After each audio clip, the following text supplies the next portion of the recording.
എനിക്ക് കൂടുതലും വരാറുള്ള കമൻസാണ് journaling video ചെയ്യാമോ, ചലഞ്ചിങ് വീഡിയോ ചെയ്യാമോ. അപ്പോൾ ഞാൻ വിചാരിക്കും ഓക്കെ എൻ്റെ വീഡിയോസ് കൂടുതലും സ്റ്റുഡൻസാണ് കാണുന്നുള്ളത്. അപ്പോൾ നിങ്ങളൊരു സ്റ്റുഡൻ്റ് ആണെങ്കിൽ ജസ്റ്റ് ഒന്ന് കമൻറ്റ് ചെയ്യുക നിങ്ങൾ എത്രാം ക്ലാസ്സിലാണ് പഠിക്കുന്നത്. അപ്പോൾ ഇന്നത്തെ വീഡിയോ സ്റ്റുഡൻസിന് വേണ്ടിയിട്ടാണ്. സ്റ്റുഡൻസിന് വേണ്ടിയിട്ട് മാത്രമല്ല ആർക്ക് വേണമെങ്കിലും ഇത് യൂസ് ചെയ്യാവുന്നതാണ്. അപ്പോൾ നിങ്ങൾ ഈ ഇയറിൽ നിങ്ങൾക്ക് എന്തൊക്കെ ഹാബിറ്റ് മാറ്റണം, എന്തൊക്കെ ഹാബിറ്റ്സ് ആഡ് ഓൺ ചെയ്യണം, അതൊക്കെ നിങ്ങൾ ജസ്റ്റ് ഒന്ന് നോട്ട് ചെയ്ത് വെക്കാം. ഇതുപോലൊരു ബുക്ക് എടുത്തിട്ട് അതൊന്ന് എഴുതി വെക്കാം. നമ്മളിങ്ങനെ എഴുതി വെക്കണത് ആരെയും ഇമ്പ്രസ് ചെയ്യാനോ ആരായിട്ടും കമ്പയർ ചെയ്യാനോ ഒന്നുമല്ല. ഞാൻ എവിടെ വായിച്ച് കേട്ടിട്ടുണ്ട്, അവർ only competition is with the person we were yesterday.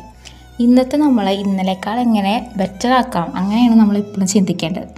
ഇവിടെ നമ്മൾ എഴുതുന്നത് ചെറിയ ചെറിയ കാര്യങ്ങളാവാം, ചെറിയ ചെറിയ ഹാബിറ്റ്സ്, പക്ഷേ അതിനുണ്ടാക്കാൻ പോകുന്ന ഇമ്പാക്റ്റ് ഈസ് ബിഗ്. ഈ കാര്യങ്ങളൊക്കെ നമ്മൾ എഴുതുക മാത്രമല്ല നമ്മൾ പ്രാക്ടീസ് ചെയ്യാൻ വേണം. നമ്മൾ ആലോചിക്കുമ്പോൾ തോന്നുന്നത് ഇത് കുഞ്ഞു കുഞ്ഞു കാര്യങ്ങളാണ്, ബട്ട് ഇത് നമ്മൾ ചെയ്യുമ്പോൾ നമുക്ക് നമ്മളെ ഇമ്പ്രൂവ്മെൻ്റ് ഒക്കെ മനസ്സിലാവും. സോ നെക്സ്റ്റ് അക്കാഡമിക് ഇയറിൽ നിങ്ങൾക്ക് നല്ല മാർക്സ് മാത്രമല്ല നല്ല ഹാബിറ്റ് കൂടി ബിൽഡ് ചെയ്യാൻ പറ്റട്ടെ. So this year be the best version of yourself. അപ്പോൾ ഓക്കെ, ബൈ.